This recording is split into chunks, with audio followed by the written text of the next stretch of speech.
Susan, Chris, Tim, thank you very much for excellent presentations.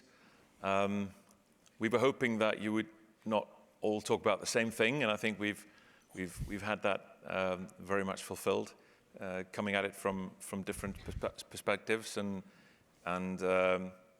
even though we have very much shared experiences as well, which was to be expected. So if we just maybe dive right into perhaps what you've all touched upon with kind of the different methods, the easy methods that you're using. You all talk about just diverting traffic, setting up better infrastructure, even making small adjustments in kind of how the trails are managed. One of the kind of the lessons from this, I mean, you've been listening to each other now as well.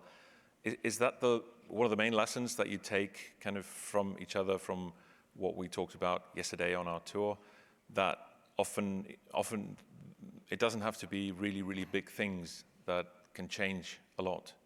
Susan, maybe we start with you. That's a great question and complex.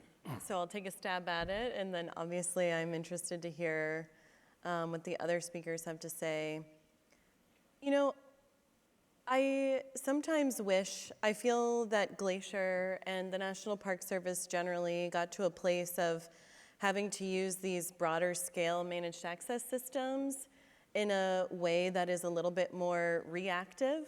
Like, we are already grappling with some of the negative impacts, particularly to the resource. And Tim, I really like how you spoke about the cultural experience. I think that that's something that the Park Service and at Glacier, we need to lean into that a little bit more. But we got to that place because we were using sort of small tools. Infrastructure is always cited as something that can help, and it does, but then also it fills up quickly. So I think to the extent that being proactive is possible and setting up a system that's just more of a this is how we do it before it has to be a big change and a big paradigm shift is important. And my sense is that you all are very much in that place. Like, as you know, you're engaging in this conversation much earlier than I feel Glacier probably should have had this conversation about managed access 10 years ago, and we didn't. And so it's been a lot of learning by doing. So that's a balance. I think you don't want to over-design a system, but to the extent that you can protect the experience that you already have instead of trying to recreate it once it's gone is very critical. Mm-hmm. Tim? I think the key for the department in being successful in the examples that I've talked about is cooperation. And so over the last number of years, we've essentially had the department, government, or business just doing their own thing. And what's been successful for us is all getting together and not just talking, but talking and then action about what do we want to achieve and what are the trade-offs that we're all comfortable with. And then that's resulted us in all being in the same the waka, the canoe, and paddling in the same direction. Whereas before we were on the same canoe, but you know, Jóhannes is paddling right, I'm paddling left, Susan's paddling us backwards, and it just is completely ineffective. And so actually collectively deciding together about what we need to do, I feel like that has been the thing that has been most effective and is what makes those mechanisms that seem quite simple but quite effective, because everybody's in it. They may not necessarily agree, they may be a bit frustrated about where we've landed, but we've collectively agreed and we're implementing it together. Mm-hmm. Chris? Yeah, I think a very, very similar kind of feeling from us. So you touched in your question, Jóhannes, about those kind of simple measures of adjusting paths and information and so on. The step before that is a conversation, you know, and part of the reason that tensions emerge is people feel disenfranchised, they don't feel listened to, they feel that tourism is being done to them. So I think as you were saying, Tim, it's getting that kind of open and honest conversation about what do we want this place to be and feel like, and what's important and special about it, across a very wide range of interests, because lots of different people have a stake in that, and they're all valid and they're all important. So getting that kind of common understanding, providing some space for that conversation to take place, and for it to take place in quite an informed way that I think recognizes the challenges. You know, there isn't any magic checkbook that can be doled out here, and there are no quick fixes for a lot of this. It's a much longer term process, but that needs to be a collective conversation and understanding, I think, as the first step. Mm-hmm. Yeah, so I have a question to you guys. So we here in Iceland, we are in a way in the early stages of visitor management, which is one of the reasons why you guys are here. We want to learn from the best. We want to learn, the do's and don'ts and so forth. When you were starting in your process, did you look for some external best case scenarios or examples from abroad that you used, or did you come more, from the inside out when you were doing this? And if you did, what sort of information were you guys looking for? Where this, Chris, how about you? I think it's a mixture. Obviously, there are examples, and a lot comes from the Park Service. National parks have been established around the world almost for this purpose of balancing environmental issues, economic issues, social, community, and trying to create a kind of ecosystem in there that works. So we looked a lot to national parks. But then, as I touched on in the presentation, the nuances within different countries are so different, right? The power and the ability that local government or a tourist board or a business has to operate in that space of access and legislation and the ability to control and is very different, I think, in different places. So you need to kind of build it from the ground up as well. It needs to be a solution that's right for that place as well. So I think inevitably it's a mixture of seeing what you can learn, but also kind of seeing what you can self-generate. Susan? Sure. So our Interagency Visitor Use Management Council that I touched on in the presentation was established in 2011. But prior to that time, there was quite a bit of academic research that was going on around the visitor experience, both by academics within the United States and in the international community.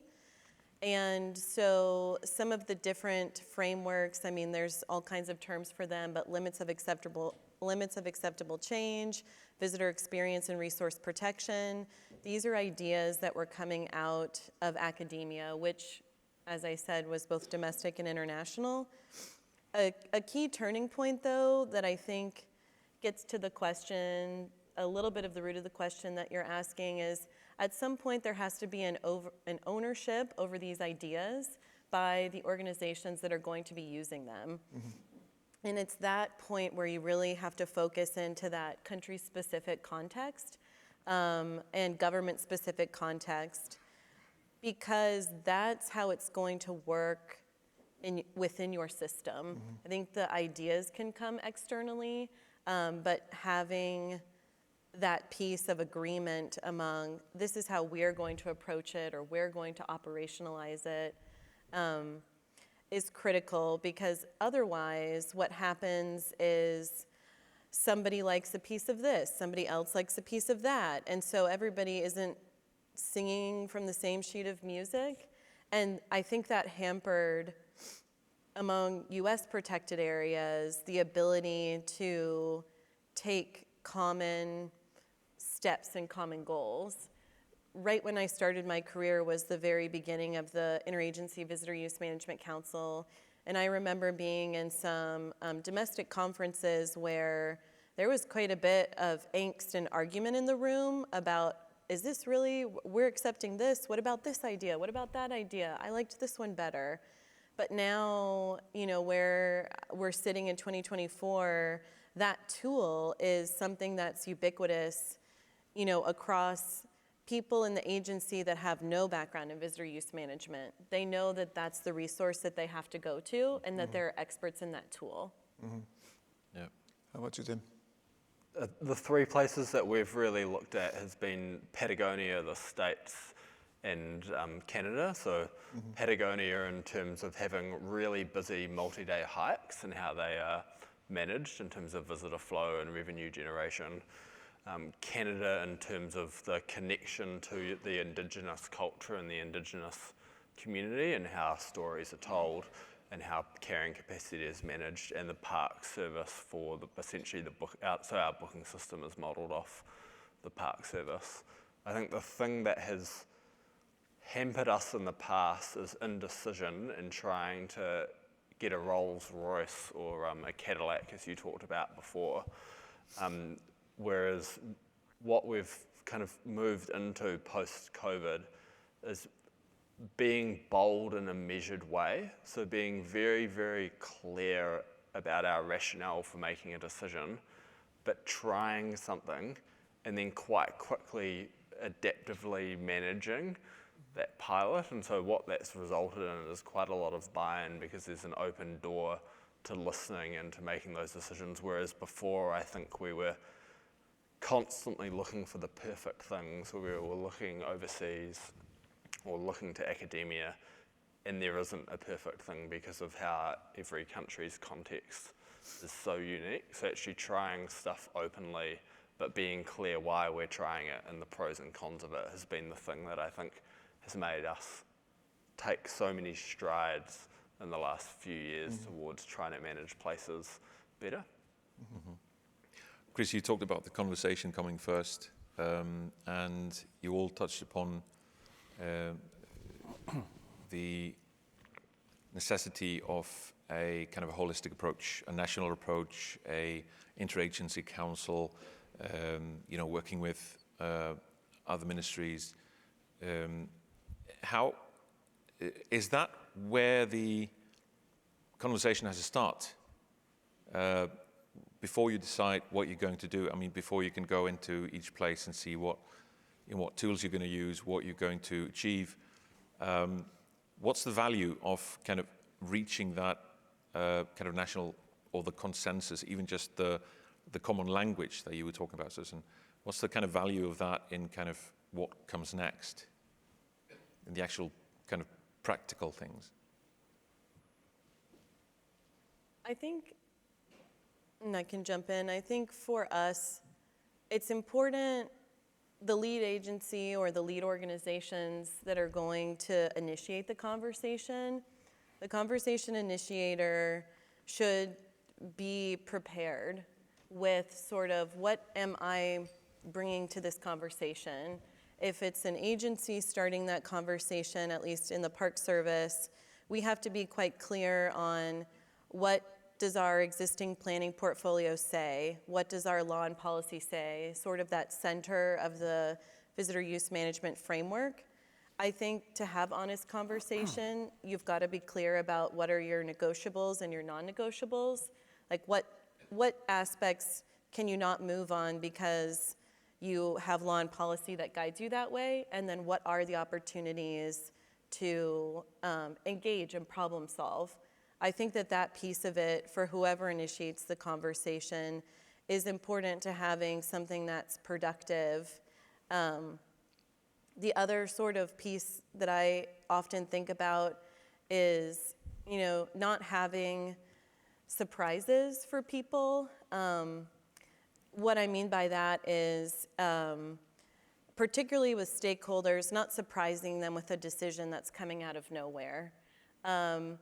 Not surprising them by delivering the news in a group setting. If you know, based on your personal relationships, that certain business or certain industries would want a heads up about this, and understanding what people's realistic lead times are to make change.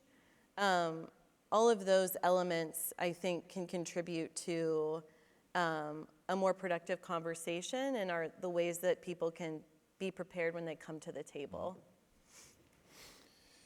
Yeah. Chris? Yeah, excuse me. I think for us, it feels like we have a very complex landscape of agencies and organizations in Scotland. I suspect it feels like that in many places, but we have a lot. It's very simple here. Very simple. Okay, that's good. Congratulations. So yeah, getting a common language, a common understanding, a common sense of what you're trying to achieve is clearly very important. I think, my reflections on the last 10 years in Scotland would be that we've kind of bounced between national conversation and local conversation, and they've almost moved forward in parallel, and they've kind of learned from each other. The big key for the national discussion is the link between that sort of national strategic approach and the funding that you want to be allocating at a national level towards that. So excuse me, the chart I showed at the end, the kind of the heat map is one of the tools that we'll use then for thinking about where do we need to be prioritizing funding around visitor management, but also around other aspects of investment in tourism where there's opportunity. Mm-hmm. So getting that link between the national discussion and the sort of national plan and the funding streams, and having the input of business and communities and landowners and everybody in behind that is really, really important. Mm-hmm. But that national approach has not been a kind of single direction of travel. It's morphed and it's evolved and it's learned from experiences on the ground. I think when we first started, and I touched on it in my presentation, we were putting sticking plasters on the things that were really sore. It was like a first aid situation. And we had to flip that to a much longer term, more strategic conversation about where we need to be. So that's been some of the key things, I think, from us. If I may pick up on that key issue of funding, because that is always a part of this discussion. And to explain, as we refresh what we talked about yesterday, if you try to get funds through taxation here, you cannot earmark a single krona for special projects. So, but like Tim, you were saying, the kind of how important is it that as you were saying, if you develop car park charges or any other charges, access charges, how important is it that the funds, as well as it's the same as Chris was talking about in Scotland, and perhaps you have Susan, a view on that as well, with where people are buying your tickets and how much of the funds you get. But how important is it that the funds actually go to the experiences or the local communities or the places that when you have an access charge or something like that, how important is that it kind of gets back into those communities and those experiences? I'd say for the social license, it's extremely important. And so both for the visitor, if you understand where that charge is going and how it's supporting your experience and the community within that experience, and you're quite comfortable about paying for that. With our international visitor levy, people are being told about the species that they're saving from extinction and the experiences that are better. And so you're a lot more comfortable paying for a charge when you can see what it's resulting in rather than it just going into government coffers. And conversely, for the local community, if they're feeling that congestion, but they know that they're not the ones paying for it solely, that it's being collectively contributed to, it really improves the social license for that experience. And so I'd say the ability to tell a clear story about where that money is going and why is extremely important in the social license of that charge being successful and people being comfortable to pay it. Mm-hmm. You want to add to that?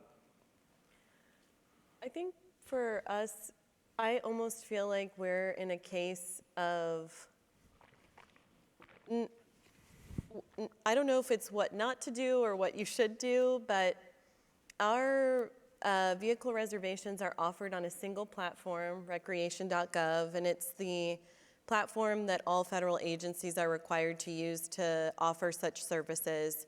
everything from backcountry permits to campgrounds, river-based recreation permits. From a sort of public perspective, it's nice to know that there's a central clearinghouse. It's nice to know that there is an organization that is responsible for administering the website, security, all of these components that one particular agency couldn't do well, but that we have a private contractor doing. So there's that sort of commonality of experience, and then on the back end, our reservation costs only $2 US, and it's just an administrative credit card processing fee. So there's a disconnect. Visitors feel like that they are paying $2, they think it's going to the park. We don't see any of that money. That goes to the company that is administering the system, but it's still, from the visitor perspective, an additional fee. So right now, the Park Service nationally is really having a conversation around what is fee stacking. So there's an entrance fee, and then a fee to camp, and then there's a vehicle reservation fee, and that can really be an impact to the visitor in a negative way. So I don't have a right or wrong answer to this one. It's just more of, I'm having a lot of conversations about fee stacking, and then about the fact that we aren't recovering the cost of administrating our system right now because we don't see that $2. So we're having a lot of budget talks about how many staff can we afford, how are we reprioritizing the budget. So that's just our current state of affairs. Mm-hmm. Chris, I have a question to you. You spoke quite a bit about the national visitor management approach in the beginning. I find this very interesting, and how you use marketing. Would you say that visitor management starts with marketing? The short answer is yes. Yes. Yeah. And the more that we can make people aware about the opportunities and the as I was saying, the best time of year to visit to get the best experience, and the slightly quieter points, the earlier in the visitor's journey, in their planning and consideration journey, the earlier we can do that, the better. So that's why all of our marketing and promotional activity now is trying to push that seasonal and regional spread. It's back to that the kind of 4S, that outcome model. So that's where we're driving towards.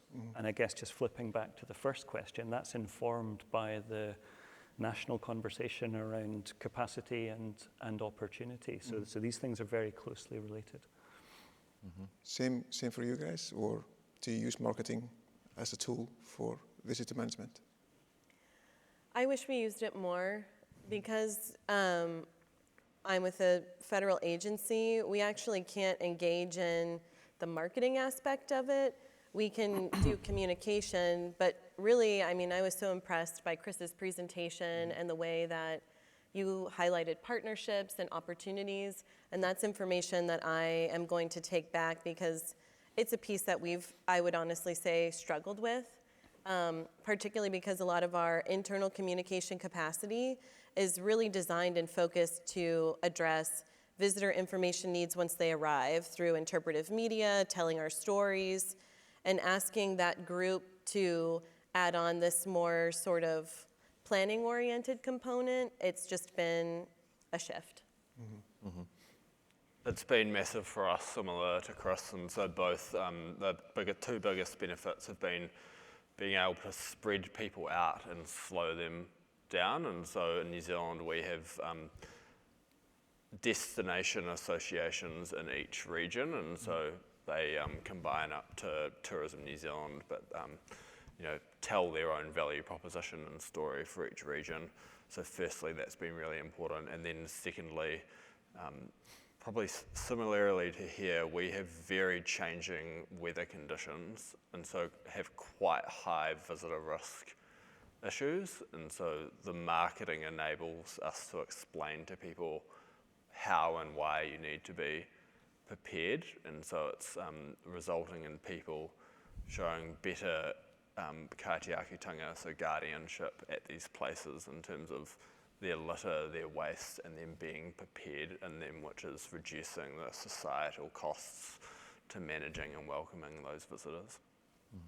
Want to elaborate a little bit? If I may, one very simple example of one thing we did. So in Scotland, the highest mountain is Ben Nevis, which is very famous, and it performs very well on search. So when you look at the analytics, you can see huge traffic kind of heading towards Ben Nevis. So if we push out some social media posts when we know there's likely to be demand for hill walking and mountaineering, and it's around the top 10 alternatives to Ben Nevis, it's still featuring as part of that search because we're using these terms, but it's directing people towards alternatives at that point in their journey when they're maybe starting to think about what they're going to do next week or the week after. So when we get that, a week, 2 weeks ahead of travel or even in destination, we can start using those slightly more tactical messages to push alternatives to the things that we know people will be searching for. Mm-hmm. So there's a lot of private companies, people running pro companies, owners, investors in the audience. And I can see from the questions that I put in that... We're not just on Facebook. There are questions from you guys here on the phone. So and we know from experience that many of them are wondering, what's the effect? Will visitor use management have a negative effect on my business? How do I fit into that? Is it an opportunity, or is it something that I have to be afraid of? So, could you kind of shortly explain how has visitor use management created opportunities for the private industry in relation to what you've been doing? Who wants to start? Can I jump in?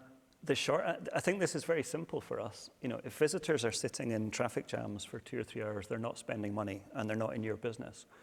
And if we can make that flow of people around the country better and the experience for visitors better, and come back to the marketing, the advocacy that you then get from that, starts to fuel that demand. So I think there's a very simple correlation between improved visitor management and business opportunity.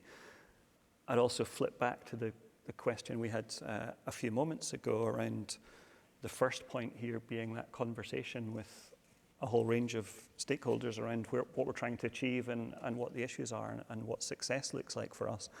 And the views of business in that are absolutely critical. So we need to factor that in, but I think there's a lot of opportunity for business in this space. For us, I can say there's definitely a very real correlation, particularly around the booking windows that are selected. So I've mentioned that we are in 4 years of doing this, and each year we've tried to adjust our system to better deliver the reservation purchasing experience and to also align with ways that people are planning their trips. We have some people that really want spontaneity, and then we also have others that are making a significant investment to come. So we tried sort of a rolling release of our advanced reservations and then a block release, and a block release was like all of the reservations for July were available on one day, March 1st, and you could book wherever.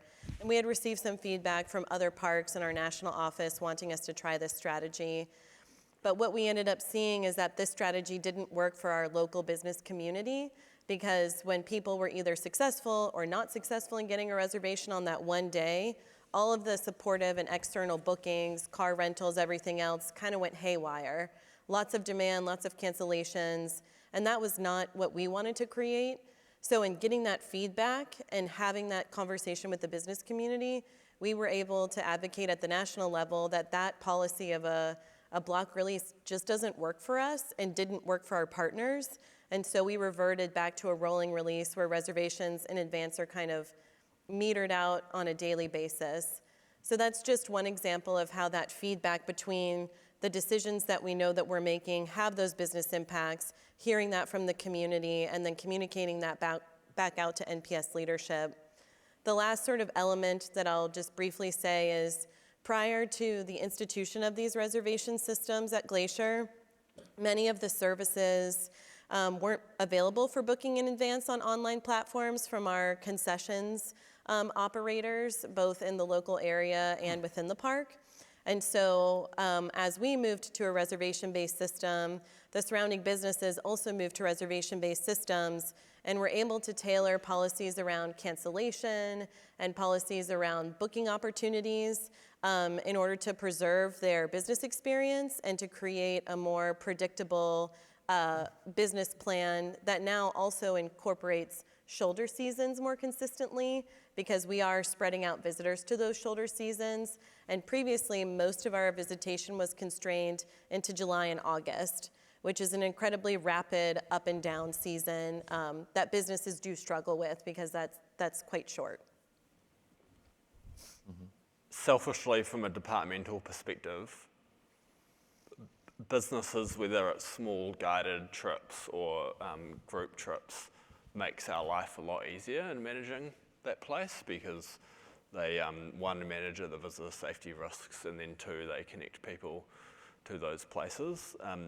We've found in the examples that I've talked about, particularly Cathedral Cove and Tongariro, the solution has resulted in more business for operators, but also more consistent, predictable, and spread out and into the shoulder seasons. It's also opened up a conversation between the department and businesses about how we are, or we're perceived to be, quite difficult to work with.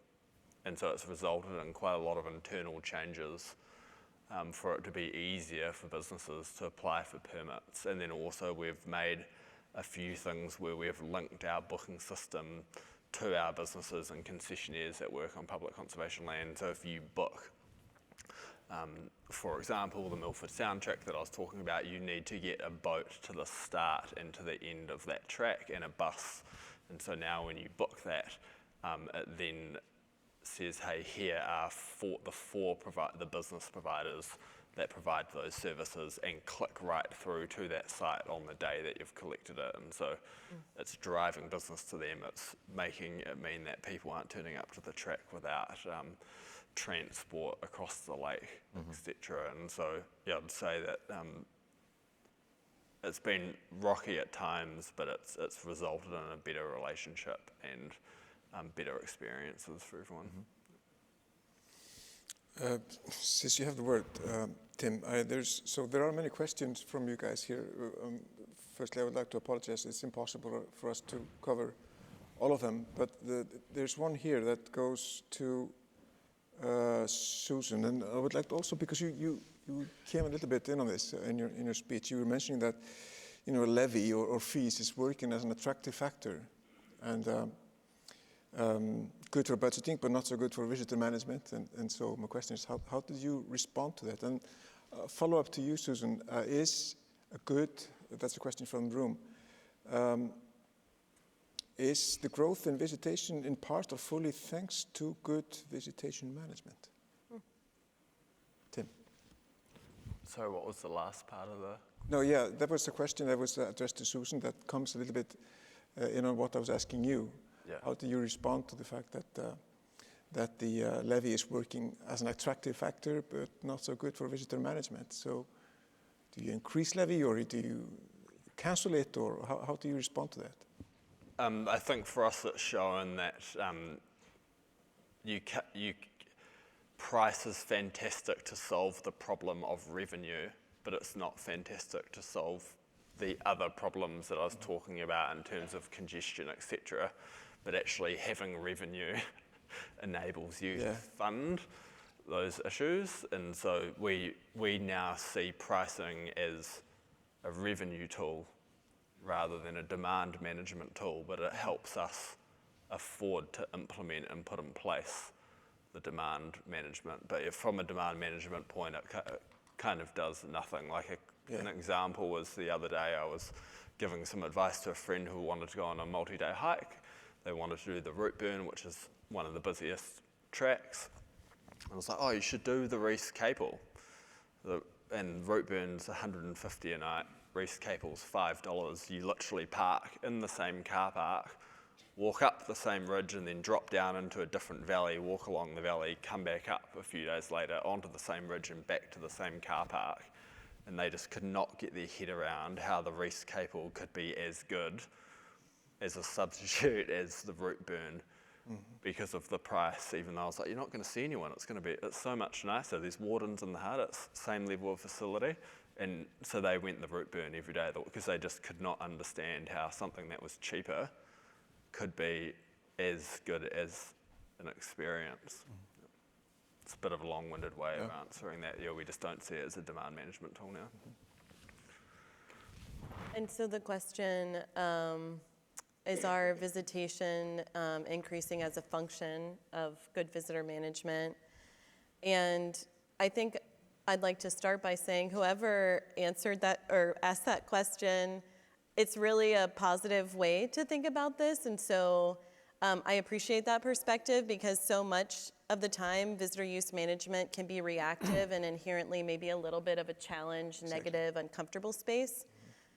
And I think that yes, to an extent, I mean, across the agency, the National Park Service, even though we don't do advertising per se, it's a very distinctive brand. It's a very distinctive experience. It's a very distinctive mission.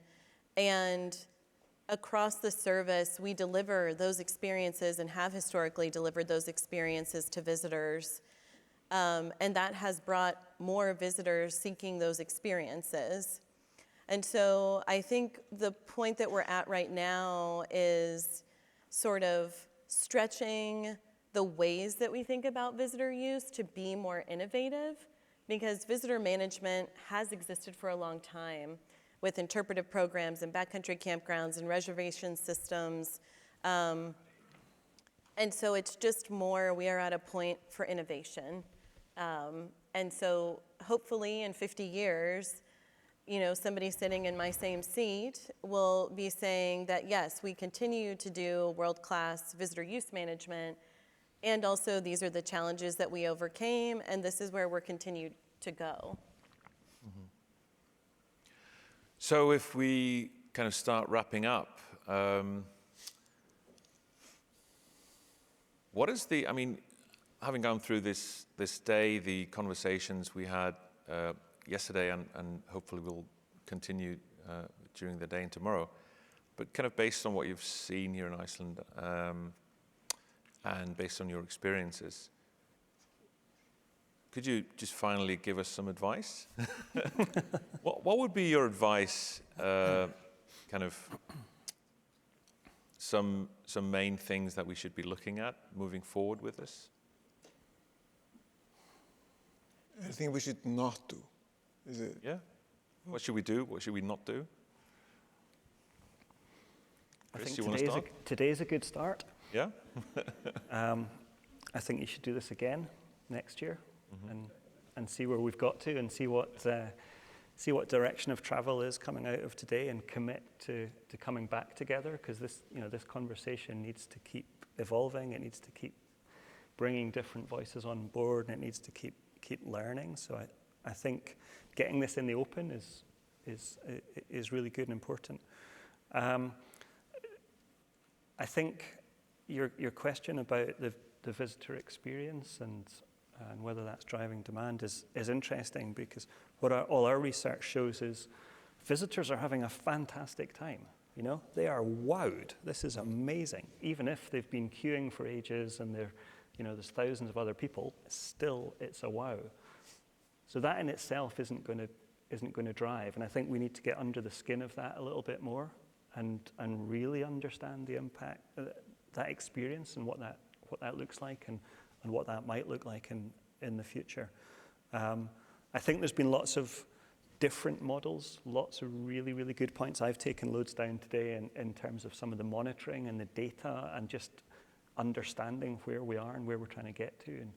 And I've said that a couple of times in answer to these questions, but I think it's so important that we get a bit more forensic around this, and we use that to drive a much more open plan.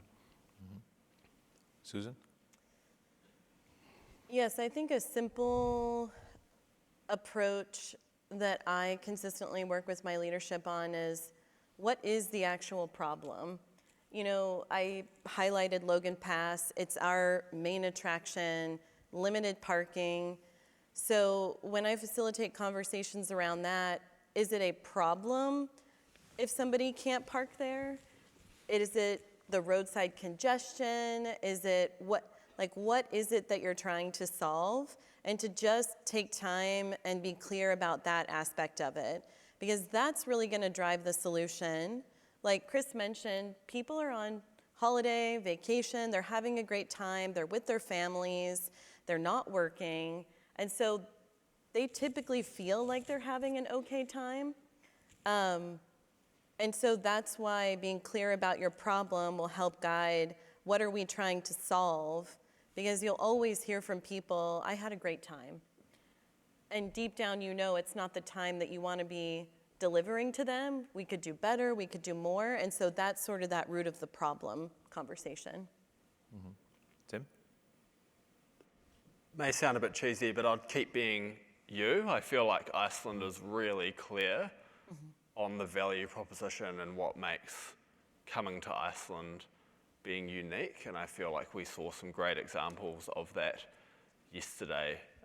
And so, yeah, I would be continuing to think about your value proposition.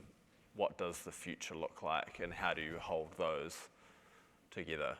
And a very small example would be when we were at the national park and the geysers yesterday. There was very limited interpretation, which is quite different to New Zealand, where you have signs everywhere, but that actually resulted in a very uncluttered experience.